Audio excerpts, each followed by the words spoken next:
Hey guys, and welcome back to this channel. In this video I'll be showing you guys how you can take pictures on Dress to Impress and how you can save it to your PC. So just select an area where you want to take the picture in and do a little pose, and then I am just going to select the camera button here. My friend's here, so just select the camera button and then take a picture and then press save. Where the photo will end up in is here. So select the Roblox menu, go to captures, select the image and save it, and then you can open it in files straight away.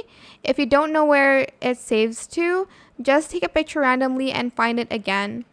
And that is it for this video. I hope it was helpful for you guys. Don't forget to like, comment, share, and also subscribe to this channel if you haven't done that already. If you have any more questions about this video, just leave it in the comment section down below. I will try my best to answer them all for you guys. And if you found this video helpful, please click the thanks button as well. That is it. Thank you so much for watching. Bye!